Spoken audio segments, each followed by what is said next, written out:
luego en el versículo 7 encontramos que Dios formó al hombre del polvo de la tierra. ¿Y qué hizo? Sopló ¿qué? En él aliento de vida y fue el hombre ¿qué? Un ser viviente. En Eclesiastés capítulo 7 versículo 29, ¿okay? Seguimos viendo ese mismo principio. Eclesiastés 7 versículo 29. Y en la primera parte de ese texto dice: he aquí solamente esto he hallado. He aquí solamente esto he hallado. Que Dios creó al hombre como recto. O sea, una medida de la rectitud divina había sido establecida ¿en quién? En el hombre, ¿ok? Ya lo otro fue que ese mismo hombre buscó ¿qué? Sus propias perversiones. De la misma manera, ¿okay? Los ángeles también fueron creados con esa intención, que pudiesen ser instrumentos de la gloria de Dios. Una característica que tenían tanto los ángeles como el hombre era que tenían su propia voluntad, ¿okay? Lo que se conoce como libre albedrío, ¿okay? Así fueron creados, de tal manera que ellos por su propia voluntad podían servir de una manera libre a su creador, ¿okay? Podían obedecer a su creador, pero tenían libertad ¿para qué? Para hacerlo. Así como tenían libertad para hacerlo y obedecerle, también existía la posibilidad que no lo hicieran, ¿okay? ¿Por qué existía esa posibilidad? Porque Dios les dio ¿qué? Libre albedrío, tenían capacidad para decidir. Por tanto, hubo un tiempo en esa creación, no es un tiempo medible cronológicamente, o sea, no podemos nosotros decir cuánto tiempo pasó Adán y su mujer en el huerto del Edén, siendo una expresión viva y real de la gloria de Dios. Eso no lo podemos medir. ¿Ok? Pasaron 10 años, pasaron 20, pasaron 300, pasaron 500, porque en ese ambiente de la presencia de Dios donde no había pecado, el tiempo cronológico no podía ser ¿qué? Medido. ¿Okay? Esa es la razón por la cual a usted le empiezan a narrar ahí y le hablan hasta el séptimo ¿qué? Día, y después ya no aparece más. ¿Okay? Ya no aparece más días, porque no se puede medir. El tiempo empezó a ser medible o empezó a ser crono después que el hombre ¿qué? Pecó, porque salió de esa realidad, ¿ok? Por eso es que luego Pedro dice, porque para Dios un día es como ¿qué? Como 1000 años, y 1000 años es como ¿qué?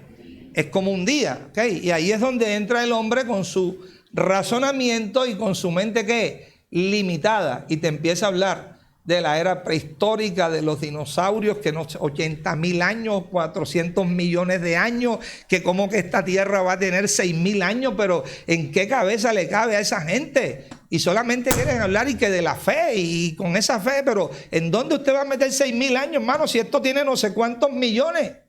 Bueno, ¿y cuánto tiempo medido cronológicamente pudo pasar Adán y su mujer en el huerto del Edén? Bajo la gloria ¿de quién? De Dios, escuchando a Dios, siendo una expresión de Dios. Mida ese tiempo si lo puede medir. Si un año, un día es como ¿qué? Como 1000 años. Mida eso, a ver. Es que no hay manera de ¿qué? De medirlo, ¿ok? Es como si usted se pusiera a sacar cuenta cuántos años tiene Dios. Vamos a celebrarle el cumpleaños para ver cuántos años tiene. A ver cómo le da, si las matemáticas nos llegan ¿qué? A eso. El punto es este, ¿ok? Para estar enfocados. Hubo un tiempo donde tanto ángeles como el hombre estaban ¿qué? Sirviendo a Dios. Pero estaban sirviendo a Dios de manera ¿qué? Voluntaria. Y estaban rindiendo su voluntad ¿a quién? A su creador. Y le estaban dando ¿qué? Gloria, ¿ok? Sabemos que pasó un acontecimiento primero con los ángeles, en el caso particular de el famoso Luzbel, ¿ok? Vamos a ir ahí rapidito a Isaías 14.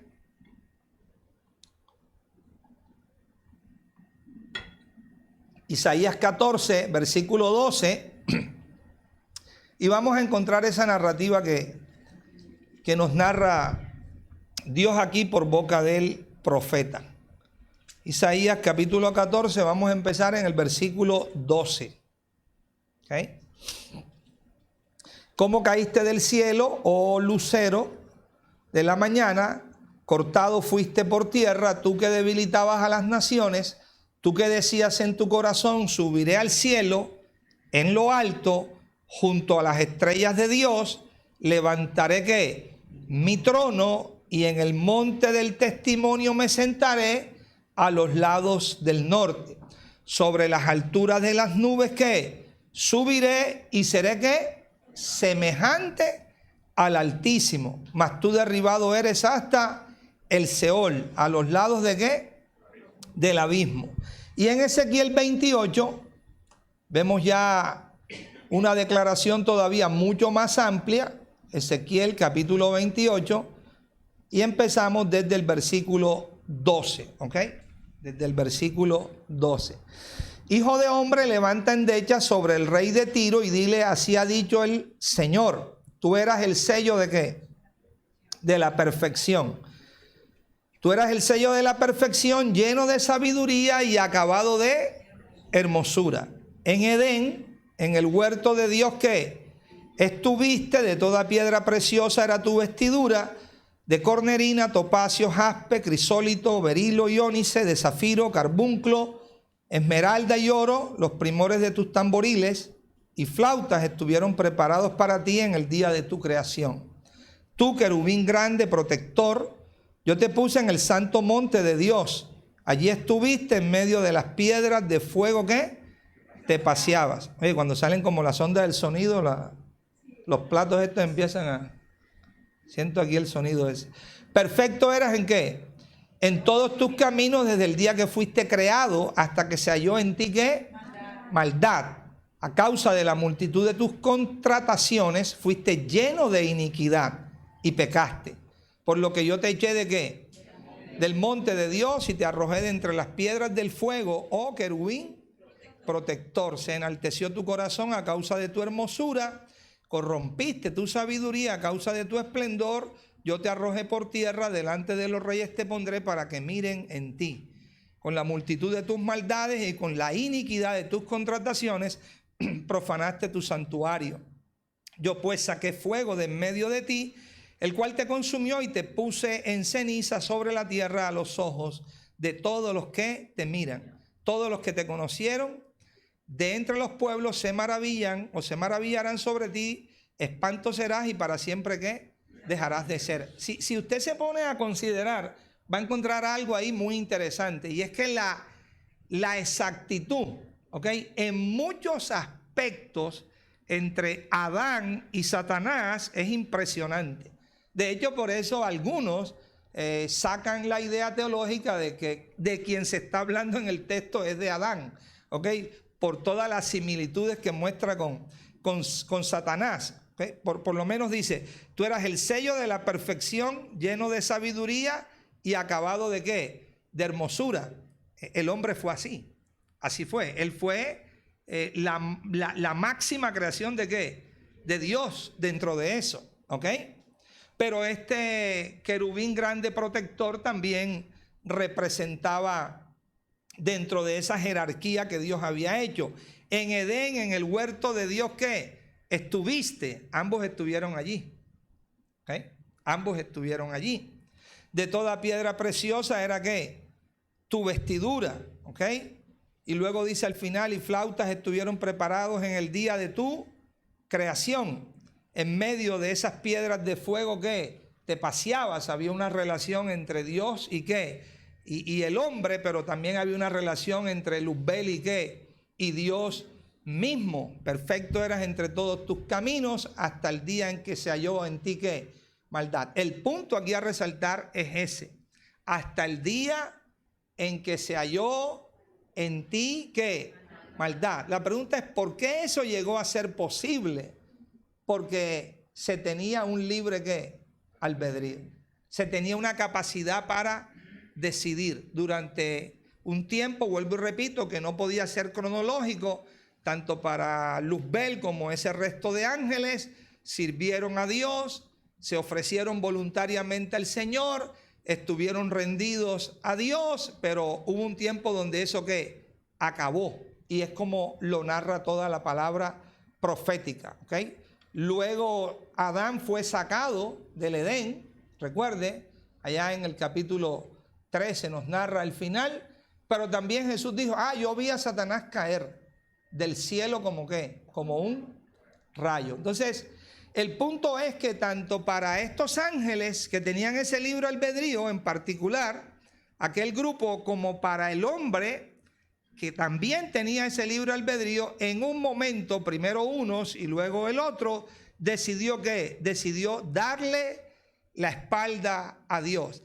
Y decidieron que en su propia voluntad pudiese entrar aquello que Dios no había dado espacio en el corazón de ellos, porque nunca creó Dios a los ángeles con esa intención, ni tampoco nunca creó Dios al hombre con esa con esa intención. Entonces Pablo en Romanos capítulo 1, vamos a buscarlo allí, Romanos capítulo 1, en el versículo 21, empieza a dar una declaración sumamente amplia acerca de este aspecto que pasó con el hombre. Dice, pues habiendo conocido a Dios, habiendo ¿qué? Conocido a Dios. No es que el hombre era ignorante de Dios, no, conoció a Dios. ¿Cuál fue el punto? No le glorificaron como a Dios, ni le dieron ¿qué? Ni le dieron gracias, sino que se envanecieron en ¿qué? En sus razonamientos. Y su necio corazón fue ¿qué? Entenebrecidos. Profesando ser sabios, se hicieron necios. Cambiaron la gloria del Dios incorruptible en semejanza de imagen de hombre ¿qué?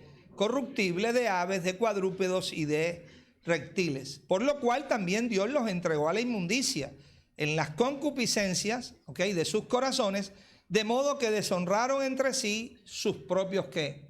Cuerpos, ya que cambiaron la verdad de Dios, ¿por qué? Por la mentira, honrando y dando culto a ¿qué? A las criaturas antes que al Creador, el cual es bendito ¿qué? Por los siglos. Si ve cómo todo se alteró, aquel propósito para el cual habían sido creados ya no estaba en función.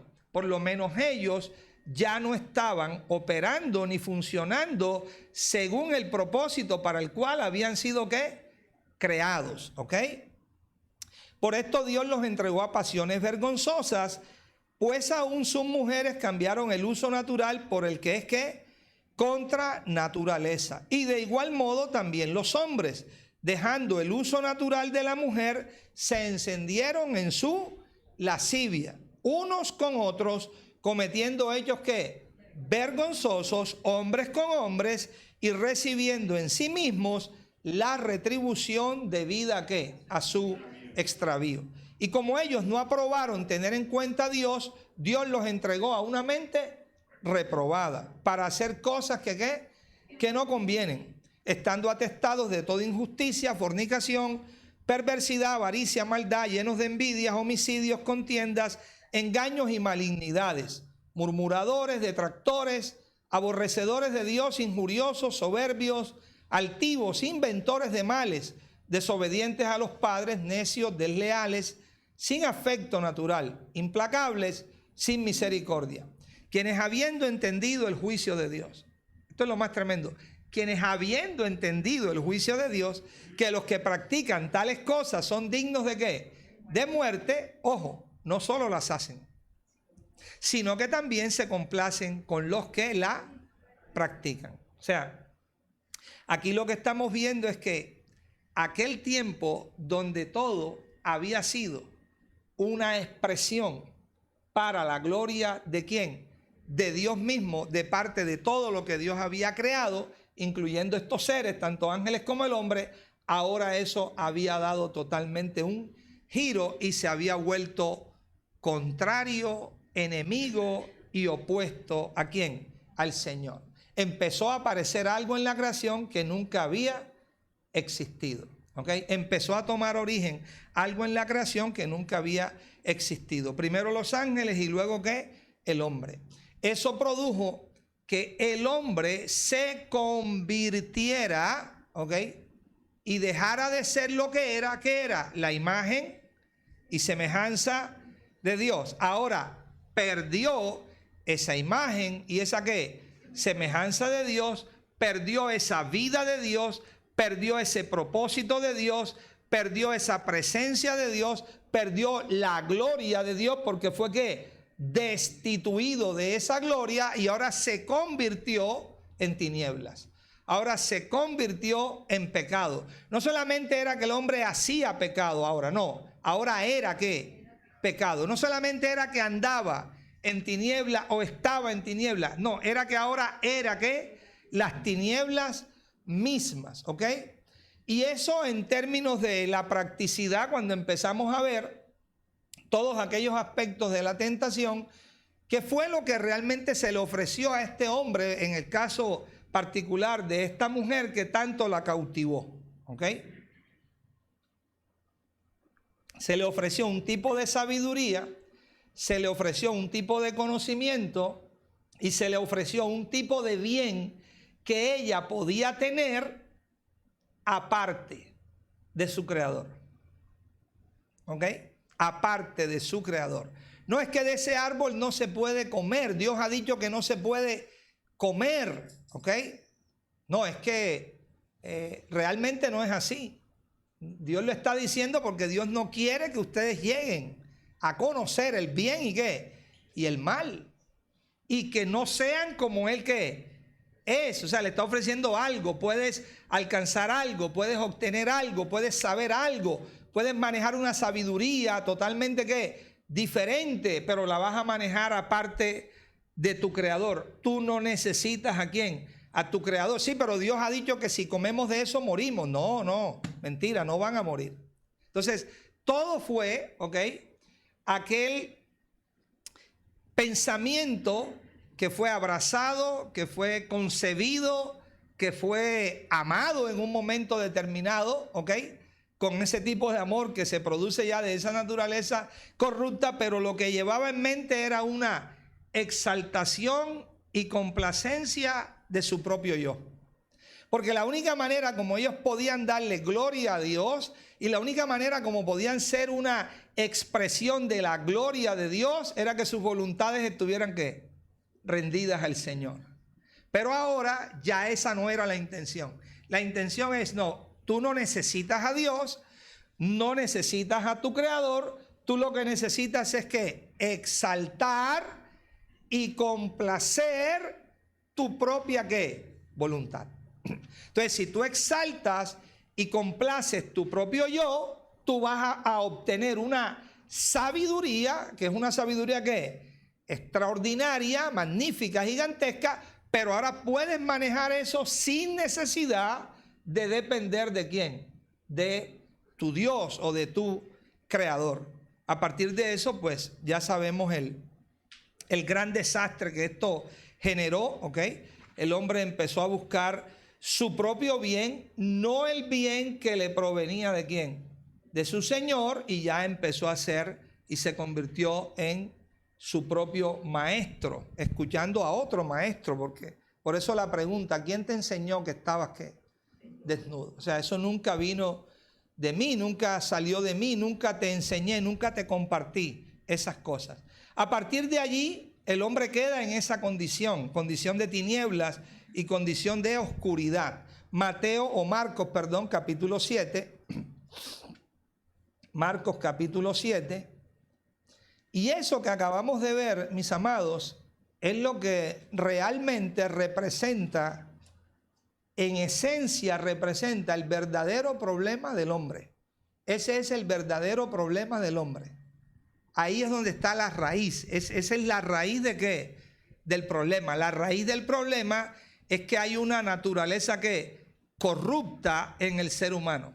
La raíz del problema es que hay una naturaleza de maldad en el ser humano. ¿ok? Y esa naturaleza de maldad tiene un trono.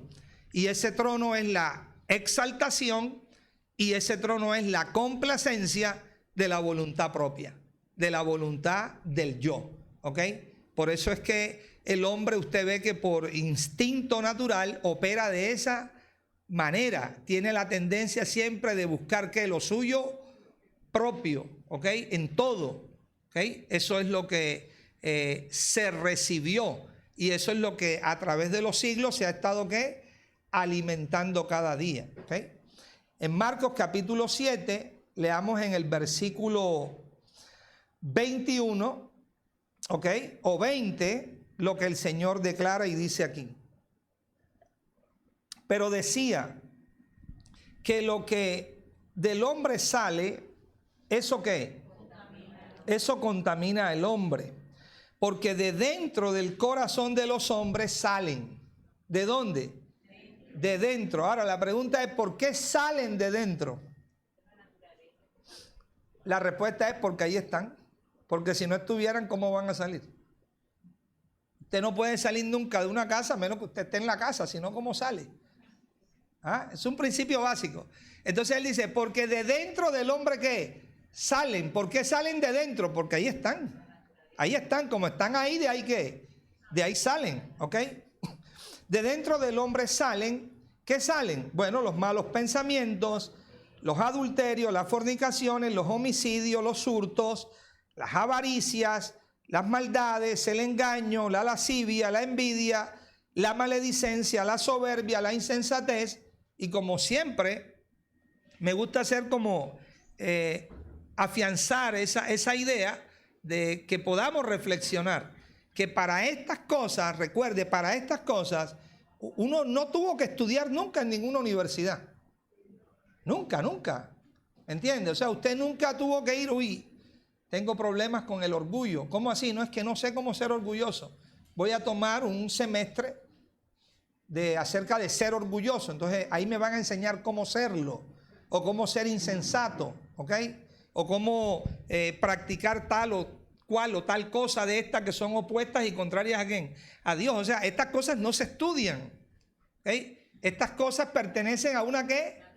Naturaleza. Y en la medida que la naturaleza va creciendo en el corazón del hombre y en la medida que la naturaleza va siendo ¿qué? Alimentada, ella empieza a dar ¿qué? Sus propios frutos, empieza a salir y por supuesto llega un momento que encuentra unos terrenos y unos corazones donde el nivel de perversidad y el nivel de iniquidad empieza a ser extraordinariamente ¿qué? Bueno, sin límites, sin límites. Por ahorita está la película esta que dio tanto revuelo, El sonido de libertad, y se empiezan a dar cifras ahí, pero que no es nada nuevo. Eso viene ya desde hace mucho tiempo, pero cómo, en dónde aprende un ser humano, ¿ok?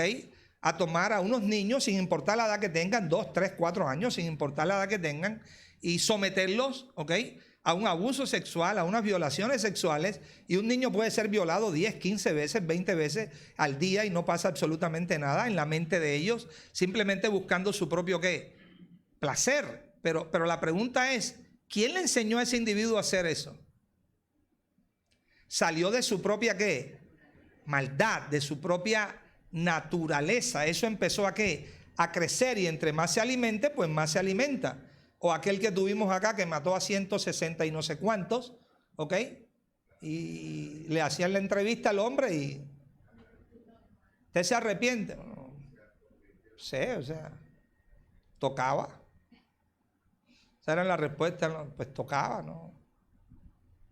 Como si nada, o sea, era tanta el nivel de perversión, de iniquidad que había, pero claro, esa naturaleza en él tenía una ¿qué? Una magnitud. No en todos tiene esa misma ¿qué?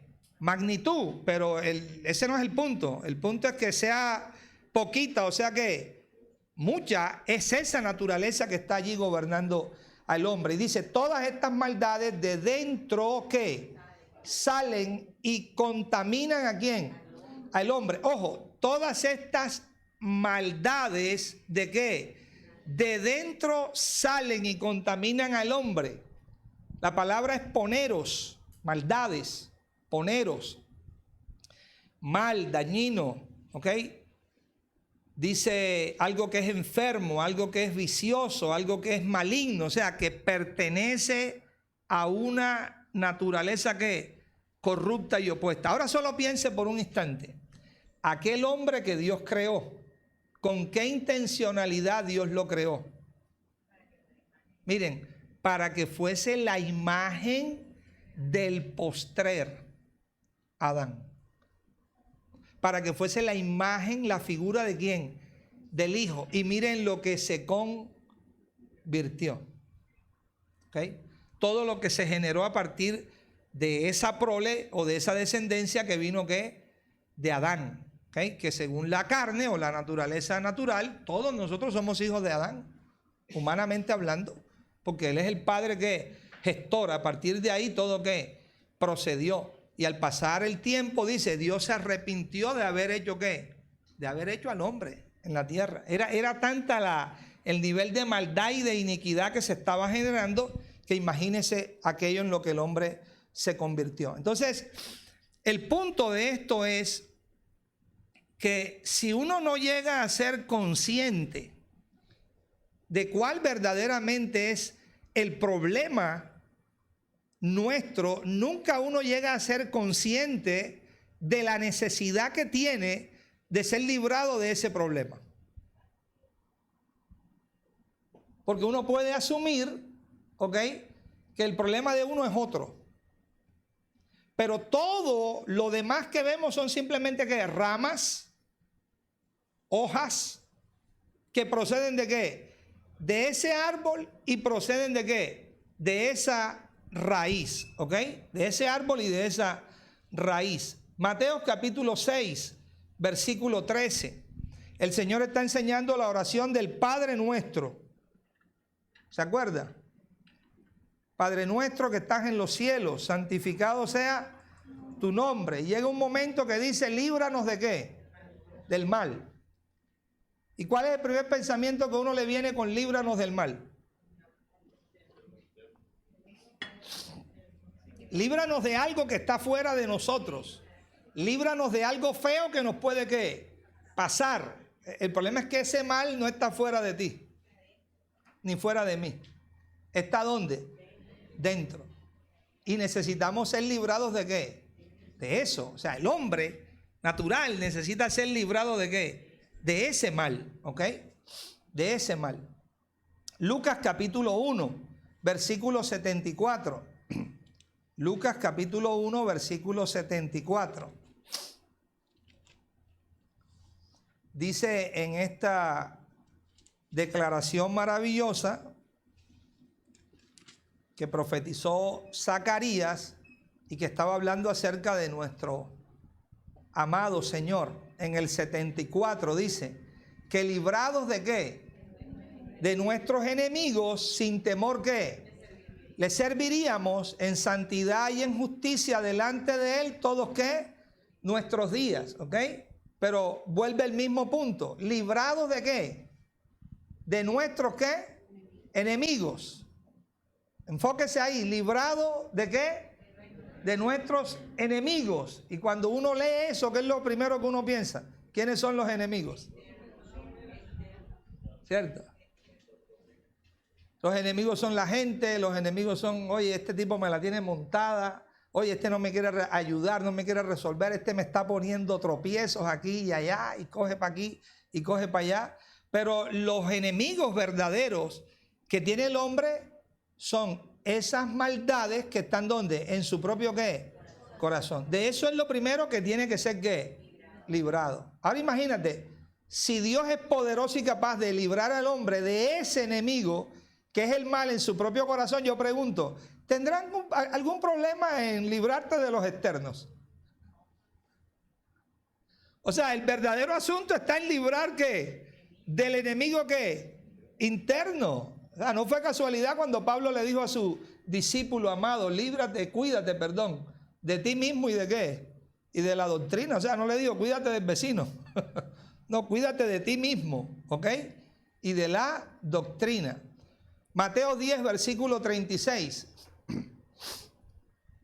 El punto es, quise empezar haciendo esta reflexión para que se nos despierte un poco la conciencia de realmente la magnitud del problema. ¿Ok? La magnitud del problema. Y a veces qué lapsos o qué como simples hemos sido porque no entendemos la magnitud del problema. ¿Ok? El pueblo de Israel no entendió la magnitud del problema. Por eso cuando el Señor les hablaba y les decía las cosas que les decía, ellos terminaban hasta ofendidos. ¿Ok? Porque no comprendían ¿qué? La magnitud del problema. ¿Ok?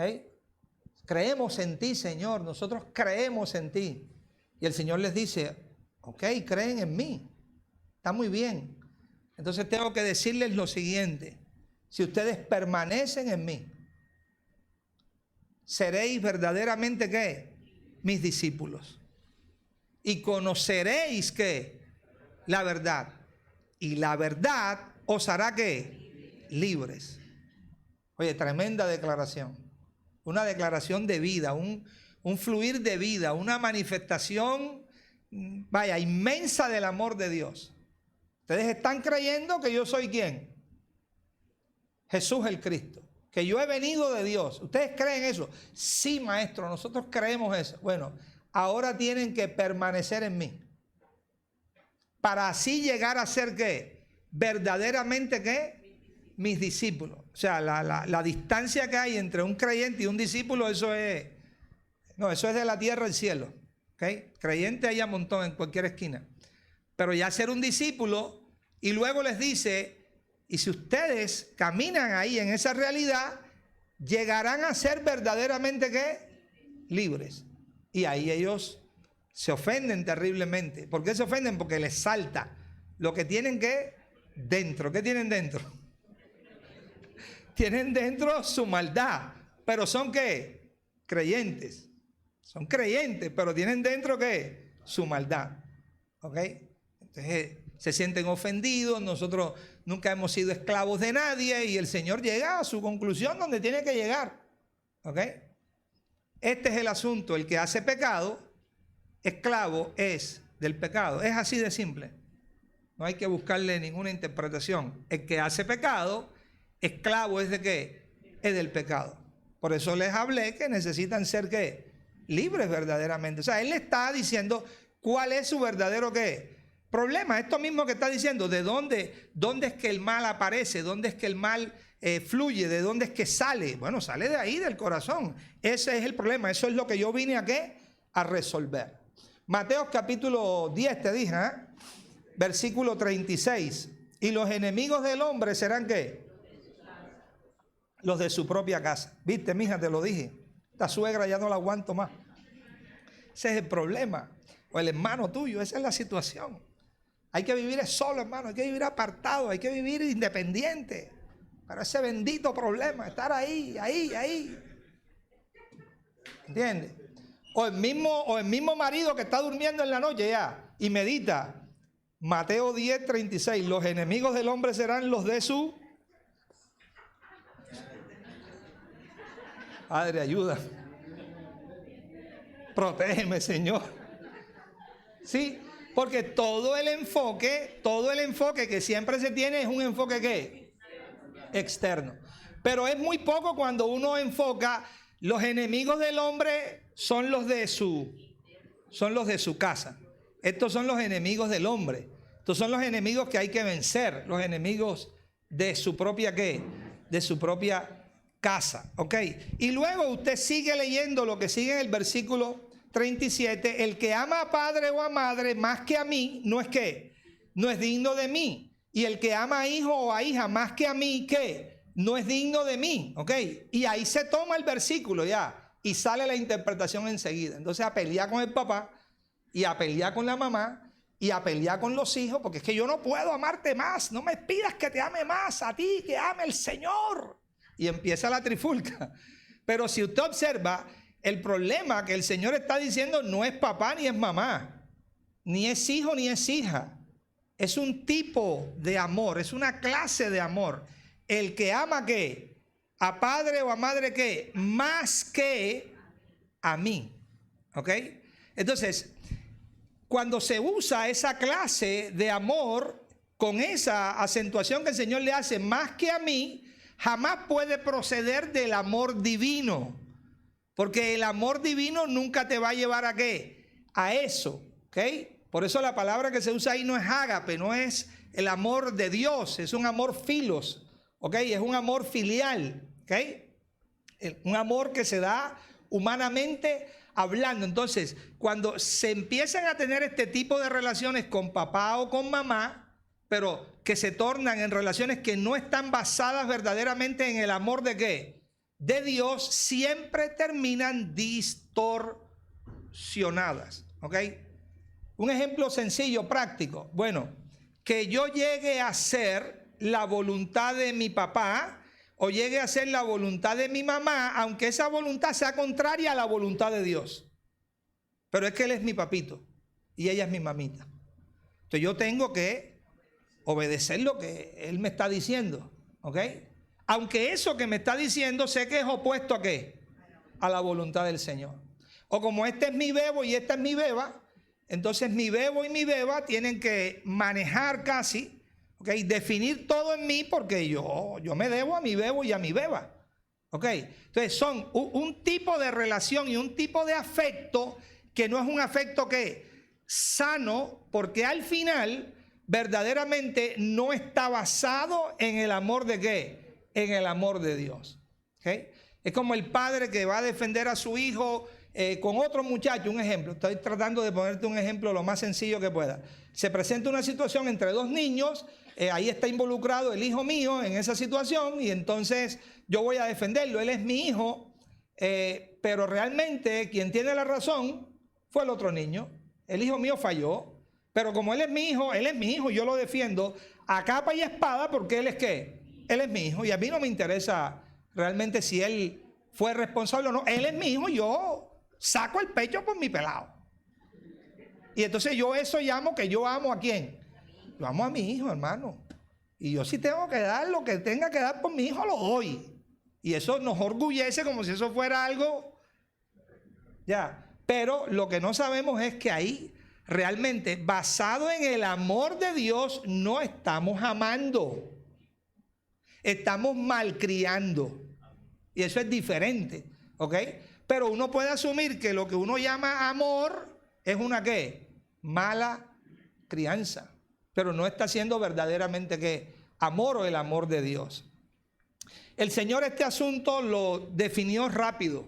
Aprovechó una situación que se presentó y le dio su punto definitivo. Mateo capítulo 12. ¿Okay? Aquí lo vemos claramente. Mateo capítulo 12.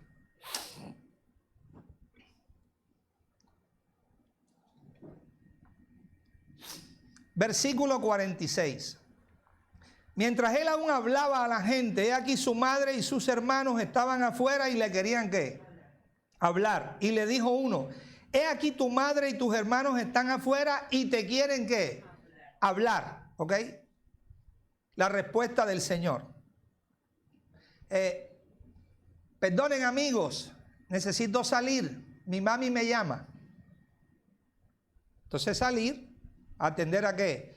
A su mami y a sus hermanos, ¿ok? Cuando el que estaba allí era ¿quién? Emanuel. El que estaba allí estaba cumpliendo la voluntad de ¿quién? Del Padre. ¿Y dónde tenía que estar mami y los hermanos? Sentados a los pies de Emanuel, escuchando la ¿qué? La palabra de vida. Entonces la respuesta que da el Señor es, ¿quién es mi madre y quiénes son mis hermanos? Como diciendo, ¿de dónde sacas tú esa conclusión? ¿Por qué eres tan rápido para juzgar?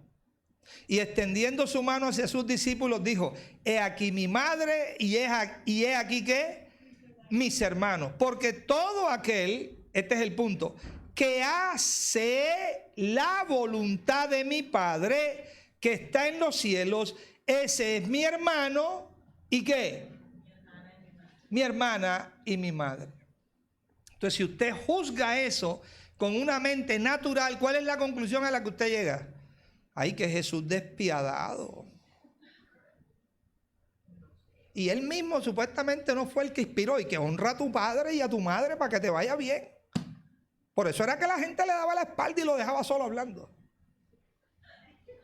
O sea, puede uno volar con cualquier tipo de imaginaciones, pero él lo que está es definiendo el orden correcto en que las relaciones se tienen que establecer. Mira, amado, si uno establece relaciones en la carne, llámese papá, mamá, mujer, hijo, llámese lo que usted quiera ponerle. Si son relaciones en la carne, esas relaciones están llamadas a perecer. A perecer. Y pueda que se mantengan, entre comillas, pero son relaciones rotas. Ahora nosotros estamos escuchando de casos, son como si fueran comunes, ¿ok? Un matrimonio que uno escucha, no, tienen 30 años, pero hace 15 años que están separados. El uno vive en una habitación, el otro vive en la otra habitación y ahí están, pero usted por allá y yo ¿qué? Por acá, ¿ok? Porque toda relación que se quiera establecer ¿en qué? En la carne, en emociones naturales o en la exaltación y complacencia del yo, está llamada ¿a qué? A fracasar. Tiene que ser basada es en el amor de ¿qué? De Dios, porque si uno lo va a basar en una emoción o sentimiento que procede de una naturaleza que está corrupta, ¿qué fin tiene eso? Ningún fin tiene, ¿ok? Entonces, ahí les enseñó, a todos los que estaban en la reunión les enseñó ¿qué? El principio. Ahora yo pregunto, ¿tú te imaginas que María y los hermanos escucharon lo que él dijo? Y si no escucharon, ¿tú te imaginas los que salieron a decirle enseguida? Uy, llevo la última. María, si tú supieras lo que acaba de decir. Entonces también María recibió su enseñanza, ¿ok? Lucas 11, ahora más justo, más fiel y mejor hijo que el Señor, ¿para dónde? Madre, he aquí tu hijo, hijo, he aquí ¿qué? Tu madre. Y creo que mientras estuvo vivo fue suficiente con su mamá, porque ya José había muerto, ¿ok? Lucas capítulo 11, pero es mantener la relación saludable, a eso es que me refiero. Y a eso es lo que el Señor se está refiriendo cuando dice el que ama más ¿a qué? A padre o a madre o a hijo o a hija. Es a eso que se está refiriendo. Lucas 11. Lucas 11 vamos a mirar el verso número 27. Mientras él decía que estas cosas, una mujer de entre la multitud levantó la voz y dijo, ¿se puede imaginar? O sea, el Señor hablando y la mujer levanta la voz más fuerte que el Señor. O sea, eso fue casi que un grito ahí, potente. Bienaventurado el vientre que te trajo y los senos que mamaste. Eso fue, pero salió así de lo profundo. ¡Fua!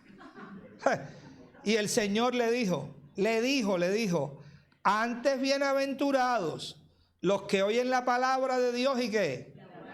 O sea, no me quieras meter en un tipo de relación, ¿ok? Emocional, pero que no procede de qué? Del Padre, que no procede de qué? De Dios, las relaciones que nosotros debemos tener. Y no solamente con nuestra familia, con todas las personas, no pueden ser relaciones que estén basadas, ¿ok? En afectos, sentimientos o emociones, pero que no proceden de qué? De Dios, porque al final de cuentas terminan ¿qué? Fracasadas. Es que siempre terminan fracasadas, porque todo lo que procede de esa naturaleza no termina bien. Está llamado ¿a qué? Al fracaso, ¿ok? Y en primera de Juan 5:2 se nos muestra verdaderamente cómo es que uno verdaderamente ama a sus hermanos, ¿ok? En esto conocemos que amamos ¿a quién? A los hijos de Dios, cuando amamos a Dios y guardamos ¿qué? Sus mandamientos. Fíjense que el principio es simple, sencillo. En esto conocemos que amamos ¿a quién? A los hijos de Dios, cuando amamos a Dios y guardamos ¿qué? Ahí sí, pero ahí no dice que es a la esposa. ¿Y tu esposa no es hija de Dios? Ahí no dice que es el esposo y tu esposo no es hijo de Dios. Ay, pero ahí dice que es el hijo y tu hijo no es hijo de Dios. ¿O tu hija? en esto conocemos que amamos. ¿A quiénes? A los hijos.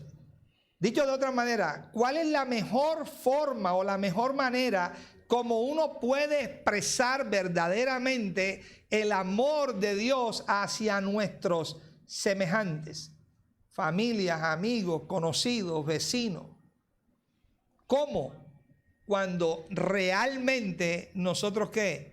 Guardamos los mandamientos de Dios. Cada vez que nosotros somos obedientes a la guía y la dirección del Espíritu, usted está amando a la gente. Usted está amando a la gente. Porque está siendo un instrumento de Dios para esa gente. ¿Cuál es la mejor manera de usted amar a sus hijos? Enseñarles y modelarles, ¿ok? Un corazón que ¿qué? Que obedece a Dios, que se rinde al Señor, ¿ok? Que depende del Señor, que es dirigido ¿qué? Por el Señor. Imagínense que los hijos de uno se levantaran viéndolo a uno, tomando uno las decisiones que a uno se les diera la gana, no contando con Dios para nada, no dependiendo de Dios para nada, sino uno, según lo que, como amanezca el día, eche para adelante. Y aún así uno puede decir, uy, yo amo a mi pelado tremendamente. No lo amas de ninguna manera. Porque todo lo que le están mostrando es algo que es ¿qué? Contrario y opuesto ¿a quién? Al Señor. ¿Okay? Ahora, el punto, mis amados, es que uno necesita llegar a una conciencia del verdadero problema. Y no se puede llegar a una conciencia del verdadero problema a menos que sea por la obra de ¿quién? Del Espíritu de Dios. Porque el Espíritu de Dios es el que puede hacer esa obra ¿qué? En el hombre. ¿Okay? En Juan 16:8 se nos muestra parte de esa obra, ¿okay? Parte de esa obra del Espíritu de Dios en nuestros corazones. Dice que cuando Él venga, convencerá el mundo de pecado, de justicia y ¿qué? Y de juicio. Como ya Él vino, por eso muchos han sido ¿qué? Convencidos. ¿Okay? Pero ese es el orden, así es como se empieza. Uno tiene que empezar a ser ¿qué? Consciente. ¿Consciente de qué? De su estado. ¿Y consciente de qué? De su condición. Si uno no llega a ser consciente de ese estado y de esa condición, entonces nunca va a entender realmente la razón por la cual Dios envió a su Hijo o la razón por la cual Dios estableció su evangelio. ¿Okay? No hay manera de poder verlo ni hay manera de poder visualizarlo. ¿Okay? Entonces, el Señor apareció y ofreció libertad. ¿Okay? Por eso Él es el libertador. ¿Okay? Ahora, una pregunta básica que uno tiene que identificar es, ok, Él es el libertador y vino a libertarnos. La pregunta es ¿de qué? ¿De qué vino a libertarnos?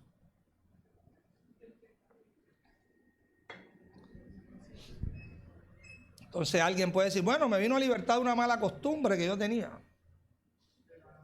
O me vino a libertar de esta cosa o de la otra. ¿Okay? A mí me gusta mucho comer en la calle, mi mujer me regaña, pero yo sé que el Espíritu me va a libertar de eso.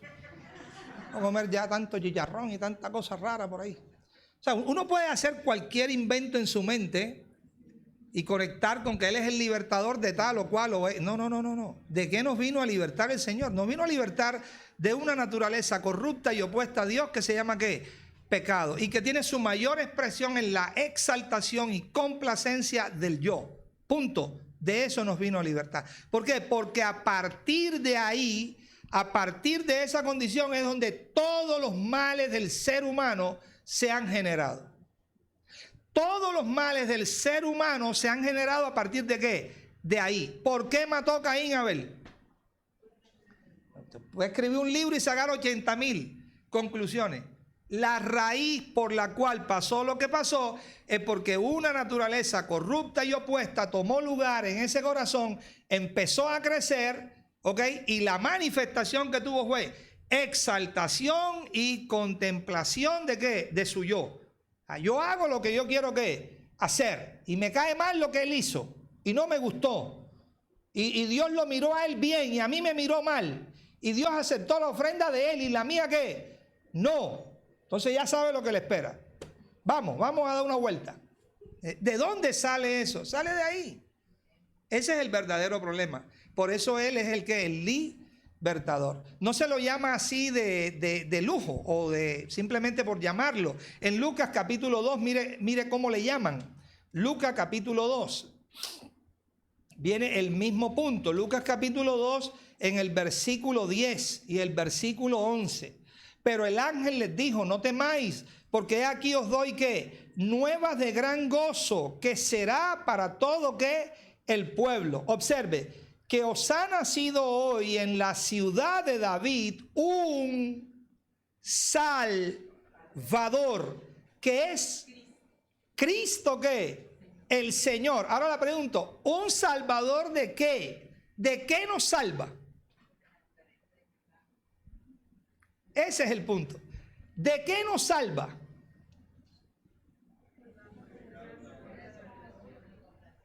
No, de ese amor al junior que tengo, que yo vivo para el junior, para aquí, para allá, y esto que lo otro, y aquí que lo otro. Hermano, ¿de qué nos salva? Nos salva del pecado, nos salva de una naturaleza corrupta, nos salva de una exaltación y complacencia continua al yo, para yo hacer siempre lo que quiero, buscar mi propia voluntad, buscar lo mío propio.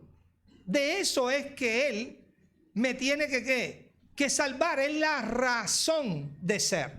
¿Ok? Marcos 2, verso 17. ¿Ok? Pasó el Señor en una ocasión por el puesto de tributos, de los impuestos, y estaba ahí Mateo, el hijo de Alfeo, judío, imagínate. Entonces, publicano, odiado por la gente, por el pueblo, traidor, terrible, las manos sucias de dinero ensangrentado de tu pueblo, esto que lo otro. El Señor se para allí, lo mira y le dice, Mateo, sígueme.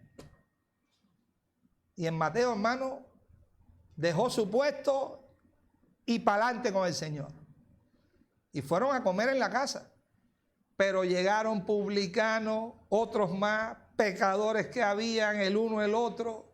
Y cuando los fariseos vieron aquello, eso fue un espectáculo. ¡Qué terrible! Te mandaron a llamar a unos discípulos del Señor. Ven acá. ¿Cómo es posible que tu maestro esté comiendo con publicanos, con pecadores? Eso es terrible. La ley prohíbe eso.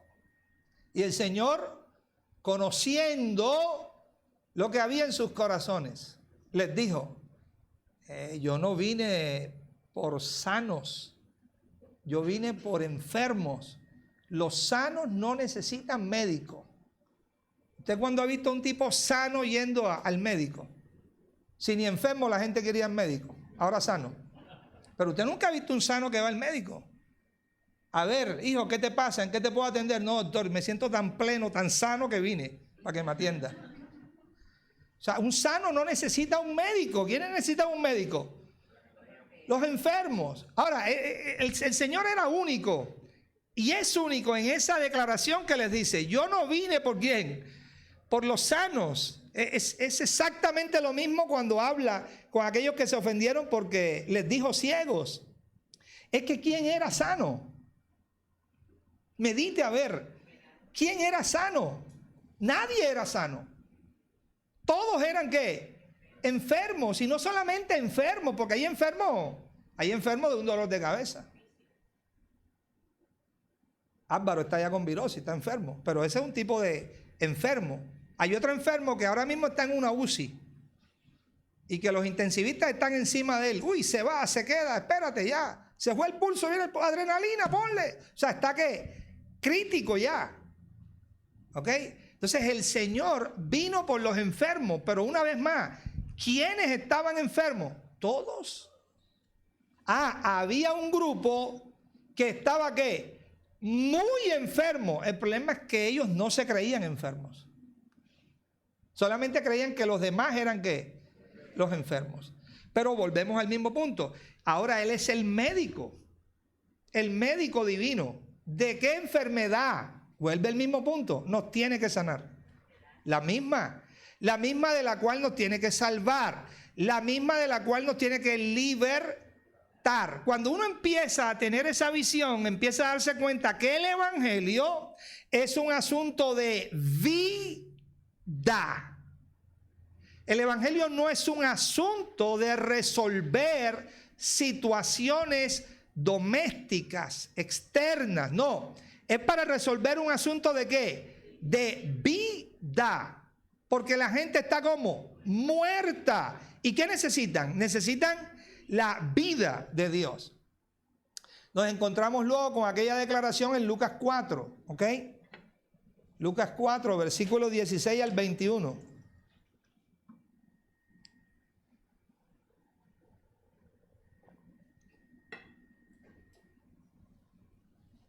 Pastor, solo ha estado en la primera parte, no ha avanzado de ahí. Tengamos paciencia.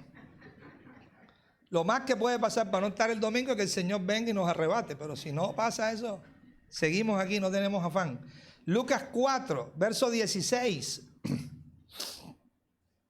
Vino a Nazaret, donde se había criado, y en el día de reposo entró en la sinagoga conforme a su costumbre y se levantó a leer, y se le dio el libro del profeta Isaías. Y habiendo abierto el libro, halló el lugar donde estaba escrito: el Espíritu del Señor está sobre mí, por cuanto me ha ungido. ¿Para qué? Dar buenas nuevas. ¿A quién? A los pobres. Me ha enviado a sanar. ¿A quién? Quebrantados de corazón. A pregonar libertad. ¿Qué?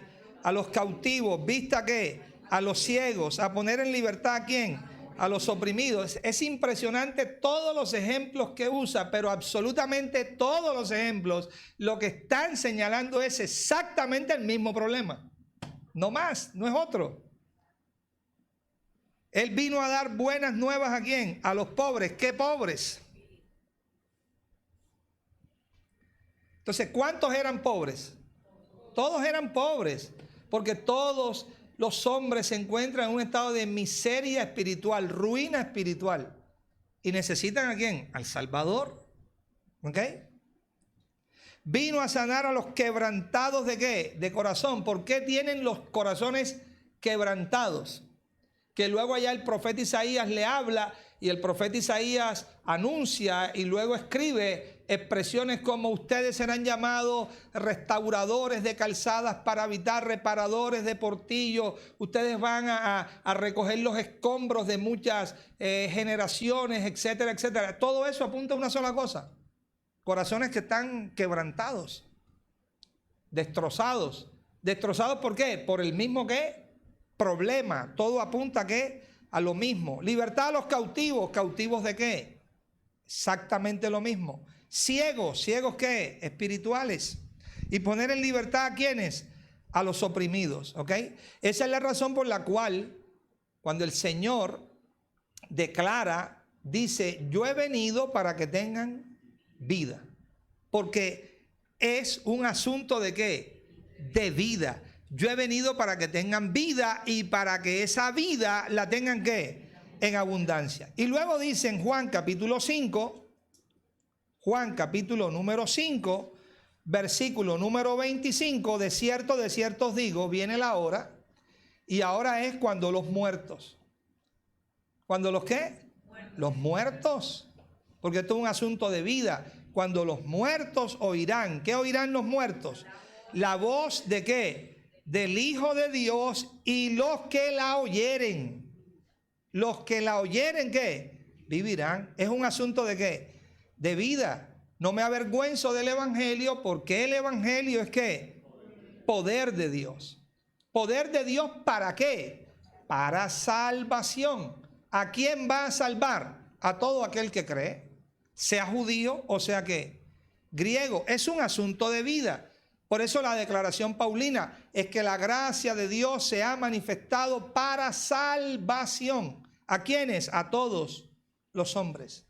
Es un asunto de vida. Segunda de Timoteo, capítulo 1. El punto es que es un asunto de vida. Y es un asunto de vida porque el problema real se llama muerte. Una muerte espiritual. Segunda de Timoteo. Y el hombre poniéndole modas al evangelio. Y hoy la moda esta, y mañana la otra moda, y luego la otra moda. Pero el problema sigue siendo el mismo problema. Y la solución de Dios sigue siendo la ¿qué? La misma solución. Segunda de Timoteo 1:9. Quien nos salvó y llamó con llamamiento santo, no conforme a nuestras obras, sino según ¿qué? El propósito suyo y la gracia que nos fue dada ¿en quién? En Cristo Jesús antes de los tiempos de los siglos, pero que ahora ha sido ¿qué? Manifestada por la aparición, ¿ok? Por la aparición de nuestro Salvador, ¿qué? Jesucristo, el cual quitó la muerte y sacó a luz, ¿qué? La vida y la ¿qué? Y la inmortalidad de ¿qué? Del Evangelio. Entonces, cuando el Señor aparece, la pregunta que nos deberíamos hacer es ¿en dónde aparece? Porque estamos hablando ahora del Cristo como espíritu ¿qué? Vivificante. El primer Adán fue hecho alma ¿qué? Viviente, pero el postrer Adán fue hecho espíritu ¿qué? Vivificante. ¿Ok? Y le fue dicho al pueblo de Israel, a ustedes primeramente, Dios habiendo levantado, Dios habiendo resucitado a su Hijo, a ustedes primeramente lo envió para que Él os bendijese, ¿ok? A fin de que cada uno se convierta ¿de qué? De su maldad, ¿ok? Entonces el Señor resucitado primero apareció ¿a quién? A ellos, ¿ok? A los primeros en una imagen que empezaron ¿a qué? A verlo y le pudieron hasta tocar. Tomás dijo, si no meto no creo, y bueno, toca, ¿ok? Pero ya a Pablo no se le apareció así, y al resto de los demás tampoco se le apareció así, y lleva 2000 años apareciendo, ¿en dónde? En los corazones de los hombres. Entonces aparece, ¿y quién aparece? Aquel que es la gracia, está lleno de gracia y de ¿qué? Y de verdad. Entonces cuando Él aparece, aparece con un propósito. ¿Cuál es el propósito? Quitar la muerte. La pregunta es, ¿quitar la muerte de dónde? Pues tiene que quitar la muerte del único lugar donde la muerte siempre ha estado reinando. No es en los cementerios, señores. Es en el corazón de los hombres. Ahí quita la muerte. Y ahí donde quita la muerte, ¿qué saca? Saca a luz. ¿Qué saca a luz? Saca a luz la vida. ¿Y qué saca a luz? La inmortalidad. ¿Por qué? Por el Evangelio, lo cual nos indica que el Evangelio es un asunto ¿de qué? De vida. El Evangelio está para quitar la muerte y sacar a luz la ¿qué? La vida y la ¿qué? Inmortalidad. Esa es la razón de ser del Evangelio. Por eso en la comisión apostólica que le da a este hombre Saulo de Tarso, ve a los gentiles, abre sus ojos para que se vuelvan, se conviertan. ¿De dónde? De las tinieblas, ¿a dónde? A la luz. Y de la potestad, gobierno de Satanás, ¿a dónde? A Dios, para que reciban, ¿por qué? Por la fe que es en mí. Un perdón de ¿qué? De pecados, ¿ok? Un perdón de pecados, ¿ok? Ya no los estoy condenando por los ¿qué? Por los pecados. Se ha dado un sacrificio ¿qué? Expiatorio, pero ese mismo que le está diciendo eso también dijo, si el Hijo os ¿qué? Os libertare. ¿Okay? Dios no solamente se quiere quedar en un perdón de ¿qué? De pecados, quiere libertar al hombre de ¿qué? Del pecado que está en su corazón, de la naturaleza corrupta, hacerlo verdaderamente ¿qué? Libre de eso, ¿ok? Porque el problema del hombre cuando está esclavo del pecado, mi amado, y por eso es tan autodestructor el pecado, es que el hombre peca, pero no puede dejar de pecar. ¿Y por qué no puede dejar de pecar? Porque encuentra una medida de placer cuando peca. Después su conciencia lo que lo acusa. Después se quiere atormentar. Y nunca más, y nunca más, y nunca más yo volveré a hacer eso. Pero el nunca más le dura 3 días. O de pronto 2 días. Y otra vez ¿qué? Vuelve, porque tiene un ¿qué? Un deseo por esa ¿qué? Naturaleza. Pues la gran noticia es que Dios no solamente quiere libertar o perdonar al hombre de sus pecados, quiere libertarlo, o sea, quiere matar en el hombre el deseo de esa naturaleza, quiere crucificar en el hombre esa ¿qué? naturaleza para que entonces se cumpla lo que él dijo, al que el Hijo libertare. ¿Ese qué? Ese será verdaderamente ¿qué? Libre. Ese es el propósito del Señor, ¿ok? Verdaderamente libre. El punto, yo creo que ya vamos a ir terminando por hoy, y luego continuamos el domingo que viene, es que Dios ha levantado, mis amados, Dios ha levantado su testigo a los hombres. Su testigo a los hombres. Isaías 55:4, usted lo encuentra allí. Dios ha levantado su testigo a los hombres. ¿Ok? En Apocalipsis 13:14 se le llama el testigo fiel y ¿qué? Y verdadero. Ese es el testigo de Dios. Isaías 55:4, ¿qué dice? Este es el testigo que Dios ha dado ¿a quién? A los hombres. ¿Quién me ayuda ahí? A ver. Isaías 55:4. Este es un maestro a todas ¿qué? Las naciones. He aquí que yo lo di por testigo a los pueblos. ¿Por qué? Por testigo. ¿A quién? A los pueblos. Y por jefe y por maestro, ¿a quién? A las naciones. O sea, Dios no se ha quedado sin un testigo. Dios tiene su ¿qué? Dios tiene su testigo. Y este testigo es un testigo ¿qué? Fiel. Y este testigo es un testigo ¿qué? Verdadero. ¿Y sabe cuál es la extraordinaria noticia? Que este testigo no está lejos de la gente. Y a este testigo no hay que salir a buscarlo a un lugar. Porque este testigo es la palabra viva y eficaz. Este testigo es el verbo de vida. Este testigo está más cerca de lo que cualquiera se puede imaginar. Y este testigo lo que impresiona es que siempre ha estado allí presente. Siempre. Mire Deuteronomios 30. Deuteronomios 30. Y usted va a ver que desde Deuteronomios 30, imagínense, ya se daba evidencia de ¿qué? Del testigo. Ya Dios estaba anunciando su ¿qué? Su testigo. Pero Abraham participó de ese testigo. Abraham le escuchó. Enoc le escuchó. Moisés le escuchó. Porque les hablaba. ¿A dónde les hablaba? A sus corazones. Ellos llegaron a oír al testigo de Dios.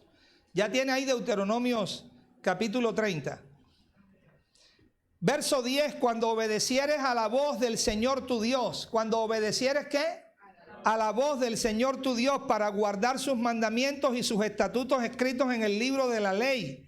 Cuando te convirtieres al Señor tu Dios con todo tu corazón y con toda ¿qué? Tu alma. Ayúdeme, ¿cuál es el mandamiento de Dios en este versículo? Ayúdeme a ver, ¿cuál es el mandamiento? ¿Cómo? No, pero léamelo literal. ¿Cuál es el mandamiento de Dios? Cuando obedecieres a la voz de Jehová tu Dios. Esa es parte del mandamiento. Hay otra parte del mandamiento. ¿Y qué?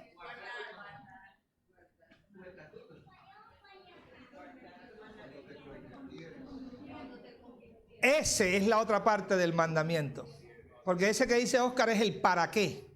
Pero esa es la otra parte del mandamiento. El mandamiento es cuando tú oigas y qué, y obedezcas qué, la voz. Cuando oigas y obedezcas qué, la voz del Señor qué, tu Dios, y te qué, y te volvieres de qué, de todo tu corazón o con todo tu corazón y con toda qué, tu alma al Señor. Cuando hagas eso, cuando vivas eso y cuando experimentes eso, entonces eso te va a servir ¿para qué?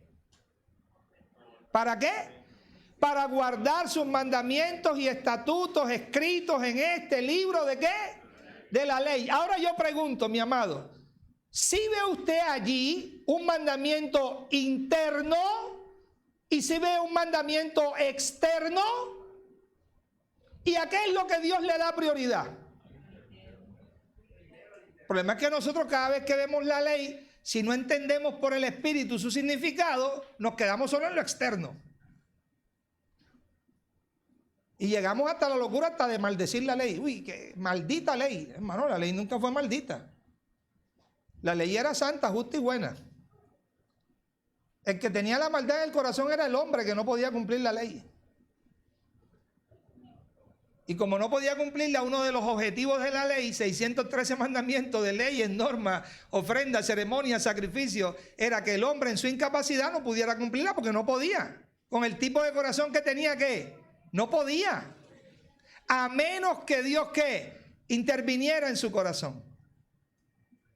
Pero desde siempre la intención divina, ¿cuál fue? Sigue el mandamiento, ¿qué? Interno. No el mandamiento, ¿qué? Externo. Usted se da cuenta que cuando él creó a Adán, Adán no se levantó y encontró un catálogo escrito. Adán, aquí están 45 cosas que debes hacer. Pero sí estaba atento a la ¿qué? A la voz. A la voz. Y sí lo mandó a labrar y a guardar ¿qué? No la tierra, el huerto, ¿ok? Adorar continuamente y a estar vigilante ¿de qué? De la voz. Siempre ha sido el mismo ¿qué? Principio. Siempre ha sido el mismo principio. Y entonces les dijo, porque este mandamiento que yo te ordeno hoy no es demasiado difícil para ti ni está lejos. Otra vez, ¿cuál era el mandamiento? Oye, ¿y qué? Y obedece, y vuélvete con todo ¿qué? Tu corazón al Señor. Y le dice, no está en el cielo, ese mandamiento no está en el cielo, para que diga, ¿quién subirá por nosotros al cielo y nos lo hará qué? Y nos lo traerá y nos lo hará ¿qué? ¿No ve que no dice leer? Mire cómo dice. No lo traerá del cielo y nos lo hará leer. No, leer no. ¿Nos lo hará qué? Porque ¿qué es el mandamiento? Es la voz de Dios, es la palabra viviente. Y nos lo hará oír para que ¿qué? Para que lo obedezcamos. Ni está al otro lado del mar para que diga, ¿y quién pasará por nosotros el mar para que nos los traiga? Y otra vez, ¿y nos lo hará qué? Oír. Porque el mandamiento es la ¿qué? La voz divina, la palabra viviente, el verbo de vida, Cristo mismo. Ojo, siempre ha sido el mandamiento de Dios. Siempre. Siempre ha sido el mandamiento de Dios. ¿A fin de qué? De que lo cumplamos. Y luego en el 14 dice, ¿de qué viene hablando? En el 10, en el 11, en el 12, en el 13, ¿de qué viene hablando? Del mandamiento, el mandamiento, el mandamiento. ¿Y qué está diciendo que es el mandamiento? La palabra, la voz que sale de la boca ¿de quién? De Dios. ¿Y quién es esta palabra? Cristo. Entonces en el 14 dice, porque muy cerca de ti está. Muy cerca de ti está el mandamiento. Pero ahora te dice, ¿cuál es el mandamiento? Muy cerca de ti está ¿qué? La palabra. ¿Dónde está? En tu boca. ¿Y dónde está? En tu corazón. ¿Y para qué está allí? Para que la obedezcas. Punto. Para que la obedezcas. Ahora, ¿a quién se le dijo esto? Se le dijo al pueblo de Israel en tierra de Moab, capítulo 29, 1. Estas son las palabras del pacto que el Señor mandó a Moisés que celebrase con los hijos de Israel en tierra de ¿qué? De Moab. Ojo, además del pacto que concertó con ellos, ¿en dónde? En Sinaí, en Horeb. Entonces la pregunta es, ¿desde cuándo Dios le viene revelando a su pueblo que el mandamiento siempre ha sido el mismo? Que nunca ha ¿qué? Cambiado. Siempre. Fue lo primero que le enseñó a Adán. Siempre. Y nunca ha ¿qué? Cambiado. La ley fue algo transicional, fue algo transitorio. Porque la ley en todos los tipos, sombras, figuras que tenía, lo único que hacía era testificar a Cristo. Su persona, su obra, su ministerio, su carácter, su esencia, todo lo que la ley hablaba era acerca de ¿qué? De Cristo. Todo absolutamente. Todo lo que escribió Moisés testificaba ¿de quién? De él. Y todos los salmos testifican ¿de quién? De él. Y todos los profetas, llámele como quiera, mayores, menores, testifican ¿de quién? De él. Porque él siempre ha sido ¿qué? La palabra viviente, el verbo de vida, el mandamiento de Dios, el testigo que Dios ha levantado. ¿Y dónde está ese testigo? No está lejos. Está más cerca de lo que cualquier hombre que piensa. En su boca y en qué? Y en su corazón. ¿Para qué? Para que lo obedezca. Por eso era que usted y yo, jamás usted había pisado ninguna congregación. Usted nunca había hablado con cura, pastor, sacerdote, llámese como se llame, pero había en usted ese testigo. Y cuando usted operaba algo dentro de usted, alguien le testificaba que eso que usted estaba haciendo no estaba bien, que estaba mal. La conciencia, ¿cuál conciencia? Si estaba corrompida. ¿La conciencia corrompida se juzga a sí misma? ¿Crees que las tinieblas se condenan a sí mismas? ¿Crees que un reino está dividido contra sí mismo? Satanás manteniendo al hombre en esclavitud, y cuando el hombre hace lo malo, Satanás llega a corregirlo. Estás mal, tienes que cambiar eso. Arrepiéntete, por favor. ¿Quién hace eso? El testigo. Siempre ha estado ¿qué? El testigo de Dios en el corazón, y siempre nos ha estado ¿qué? Hablando, siempre. Y por eso la manera como se camina en este camino, ¿cuál es? Señores, volvámonos ¿a quién? A ese testigo. Con todo nuestro corazón y con toda ¿qué? Nuestra alma. Ahora, eso se dice de 50 maneras, por decir 50, 500 maneras diferentes en las escrituras, pero todas tienen la misma esencia, llevarnos al mismo ¿qué? Punto. Yo soy la luz. El que me sigue no andará en tinieblas, sino que tendrá la luz de la vida.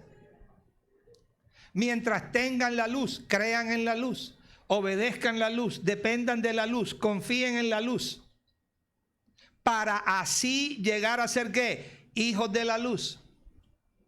Volveos a mí y yo me volveré a ustedes. 500 maneras de Dios decirlo, pero siempre es exactamente ¿qué? Lo mismo. ¿Qué es lo que Dios quiere? Que el corazón se pueda volver ¿a quién? A Él. Y Dios levantó profetas cuando hubo que levantar profetas, patriarcas cuando hubo que levantar patriarcas. Dios ha levantado después de 2000 años para acá apóstoles, pastores, profetas, evangelistas, maestros. ¿Para qué? Para que oigan la voz de X profeta, X evangelista. No, para que todos ellos, si son verdaderamente ministros de Cristo, lleven a todo el que está oyendo tienes que volver tu corazón a Él. ¿Y dónde está Él? En el interior de tu propio ser. Y desde allí nos puede ¿qué? Enseñar.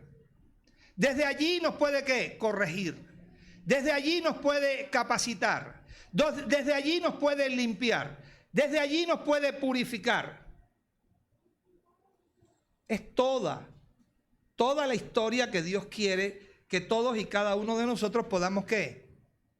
Vivir y experimentar. Porque dicho sea de paso, también Él es el único que nos puede ¿qué? Sanar de la enfermedad. Y que nos puede salvar de la condición. Y que nos puede libertar de la esclavitud. Y que nos puede sacar de esa pobreza. Él es el único, no hay otro, es el único. ¿Okay? Por eso, ese testigo, ya le dije, se llama fiel y ¿qué? Y verdadero. Y la gran noticia, extraordinaria noticia, que Juan en el capítulo 1, verso 9, recibe del Señor y escribe: aquella luz verdadera, aquel testigo verdadero, que alumbra ¿a quién? A todo hombre. ¿A quién? A todo hombre. ¿Que viene a qué? A este mundo. Le alumbra, le testifica, ¿ok? Y en el verso 7 de ese capítulo 1 de Juan dice que ese testigo se nos ha dado para que podamos creer por medio de ¿quién? De Él, porque esa es la razón de ser. Y ya vamos terminando, permítanme aquí otra cita bíblica más. Hechos capítulo 3, Hechos capítulo 3.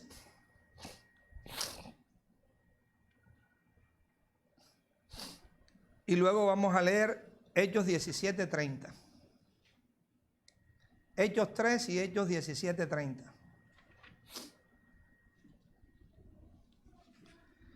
Y después quizás otro versículo más. Hechos 3. ¿Ya tiene Hechos 3? 22 y 23. Porque Moisés dijo a los padres, el Señor vuestro Dios os levantará ¿qué? Profeta de entre vuestros hermanos como a mí. ¿De quién estaba hablando? Del Cristo encarnado. Iba a venir como el profeta de Dios. ¿A él qué? Oiréis. ¿Oiréis en qué? En todas las cosas que os hable. Ojo. Y toda alma que no oiga a aquel profeta, toda alma que no oiga a aquel profeta, ¿será qué? Desarraigada del pueblo. Eso era para Israel. Sigue siendo exactamente lo mismo para la humanidad. La luz aparece en el corazón y si la aborrecemos,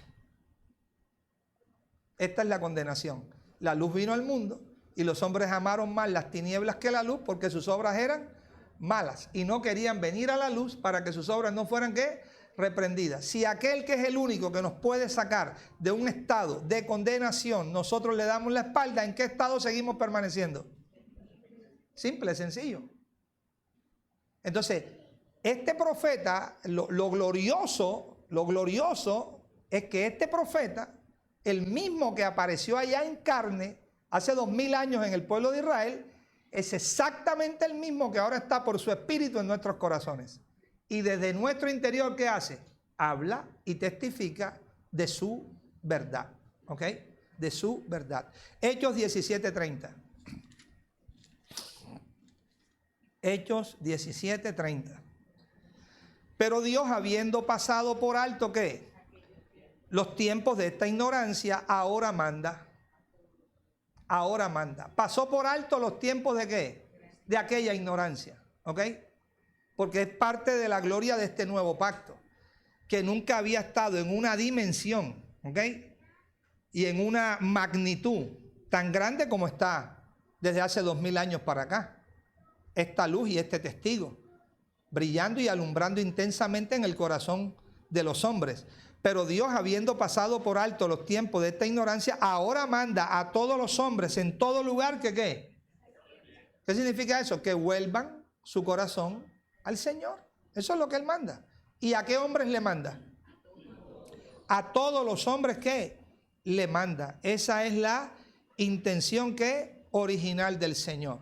Ahora, ¿qué es lo que vamos a desarrollar el próximo domingo? Ese es el punto. Ese arrepentimiento es un proceso. Es un proceso que inicia ¿qué? Primero, oyendo la voz. Y después ¿qué? Volviéndonos a ella, obedeciéndola para experimentar ¿qué? El poder inherente de ella misma. Y solo en ese poder empezamos a ser ¿qué? Cambiados, limpiados y purificados. O sea, no existe aquella idea de yo llego a un lugar, me siento en el lugar y al final el predicador dice, levántese quien quiera hacer la oración de fe, entrega su corazón al Señor y la persona se levanta, repita conmigo, lo ponemos a repetir una oración 20, 30 segundos y después que repite la oración se le dice, usted está limpio, justo, perfecto, santo, completo en Cristo, ahora solo va a crecer. Ni está justo, ni está santo, ni está completo, no está nada. Él apenas va a iniciar un camino. No tiene ni idea, no conoce el camino. Va a iniciar un camino. ¿Un camino de qué? De salvación que se ha abierto. ¿A quién se le está presentando? Al Salvador.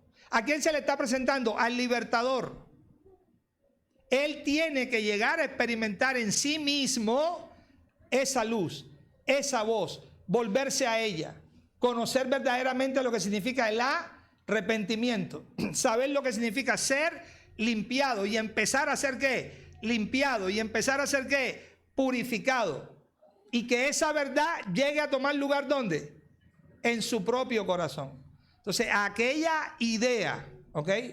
De una limpieza y purificación instantánea no existe. No existe.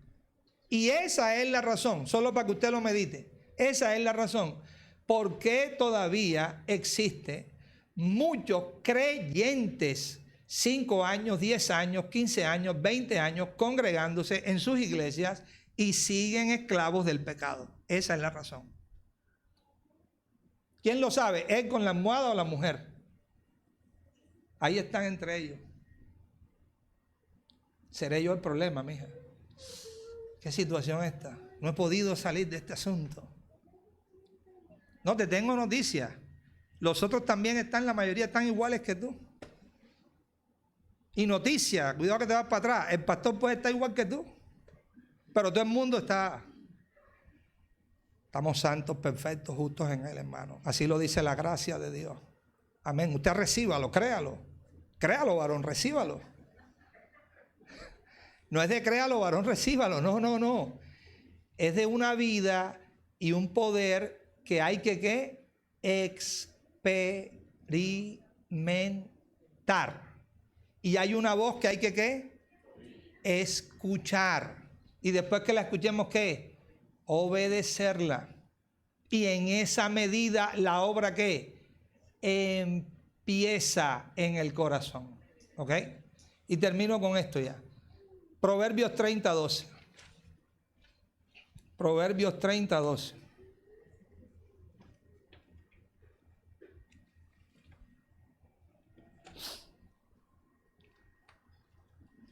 ¿Hace cuánto usted calcula que pudo escribirse Proverbios? Así, abuelo pájaro, no es que vamos a dar un título de teología ni nada. ¿No? Más o menos así, ¿cuánto cree usted? Por lo menos como entre 2.800 y 3.000 años más o menos, por allá. Eso hace años.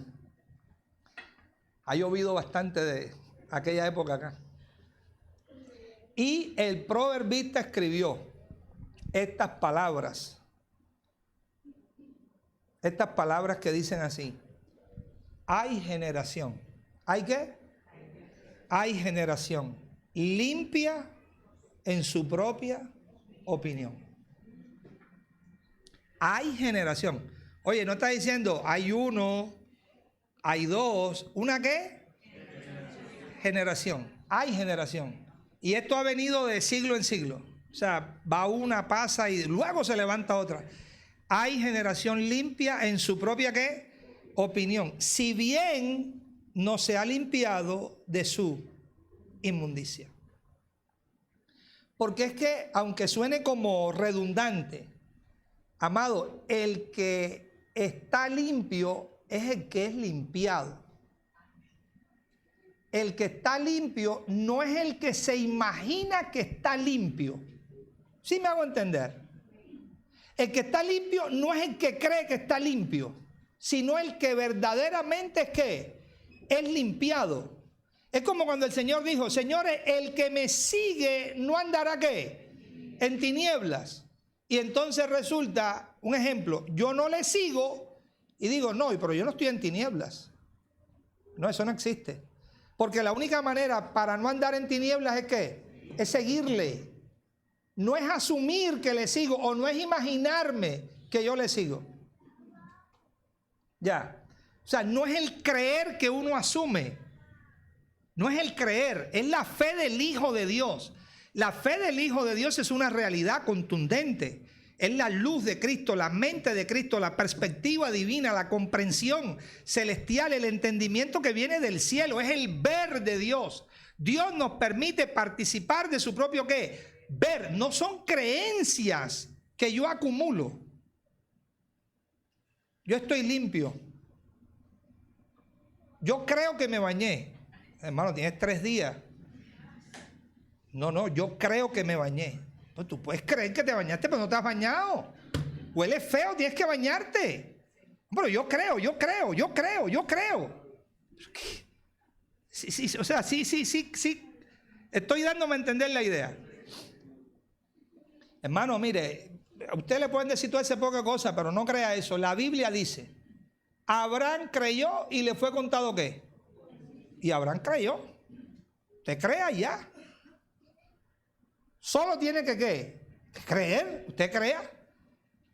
Bueno, lo que deberíamos por lo menos para ser responsables y no irresponsables es identificar por qué a este Abraham se le llamó el padre de ¿qué? De la fe. Porque para empezar, no puede haber fe sin oír a Dios. Eso no existe.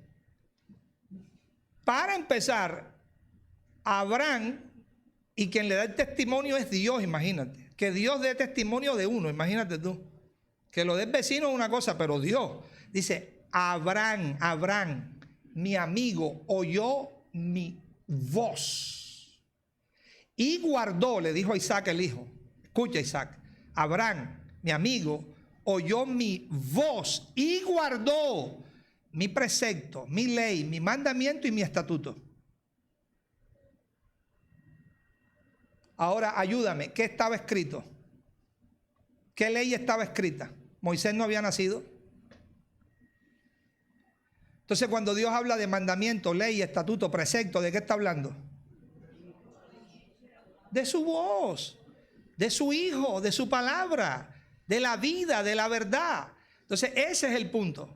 Okay. Todas estas realidades espirituales, una vez más, tienen que llegar a ser ¿qué? Vida en nosotros. Si no son vida, solamente tenemos ¿qué? Conocimiento de la Biblia. La Biblia dice tal cosa, la Biblia dice tal otra, y yo lo creo, y yo lo creo. No, Abraham oyó. ¿Y Abraham qué? Obedeció. A Abraham se le pidió algo muy tremendo. No lo tome por sencillo. Vete de tu tierra, tu casa, tu parentela, deja todo lo que tienes. Y vete a la tierra que yo ¿qué? Te mostraré. O sea, no tenía ni idea de esa tierra. ¿Y qué hizo? Y salió y obedeció a Dios. Y después Dios le dijo, ofréceme a tu hijo, Isaac, tu único. ¿Y qué hizo? Y se lo ofreció también. Esa es la fe de ¿qué? De este Abraham. O sea, no era cualquier fe, esa era la fe de Abraham. Que siempre se basó en ¿qué? Oír y obedecer ¿a quién? A Dios. ¿Y había algún mandamiento escrito? No, siempre caminó de acuerdo al mandamiento ¿qué? Interno. Por eso es que dice que ahí está Abraham con su fe y que nos dejó sus pisadas. ¿Para qué? Para seguirla. ¿Sí ves? Esa es la realidad. La realidad es que hay una vida, un poder, una justicia, una gloria, una naturaleza que Dios quiere que ¿qué? Experimentemos en nuestro corazón, porque ahí es donde realmente podemos ser ¿qué? Limpiados, purificados, cambiados, transformados a su propia imagen. Padre, te damos gracias por este tiempo. Gracias por permitirnos compartir, Señor, en el espíritu de tu Hijo, en tu vida, en tu verdad.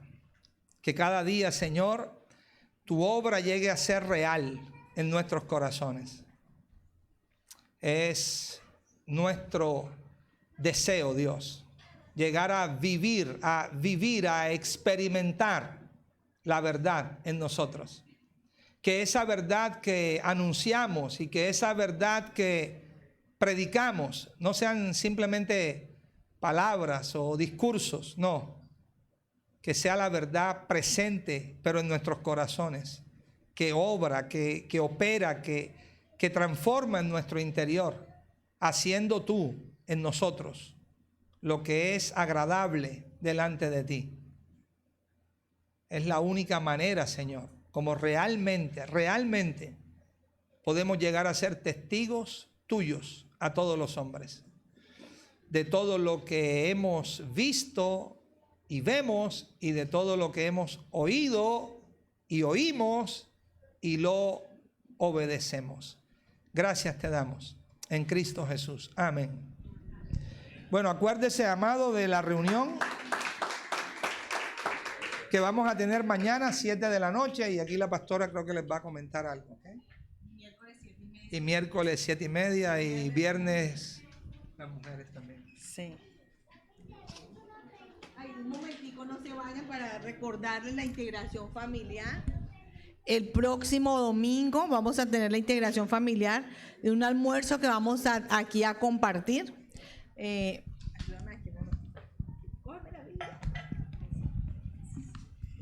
Tengo la familia, ¿dónde está aquí? que no han dicho todavía, el hermano Javier Benavides Sánchez, familia de la Ranz, familia Guerra, para ver si confirman cuántos para almorzar el próximo domingo. Alex y Mari Salcedo Charris, la hermana Army, el hermano Diego. A ver, Adalberto vino hoy, Junior, para ver quién más no ha confirmado. Y los que puedan abonar o pagar hoy son bienvenidos.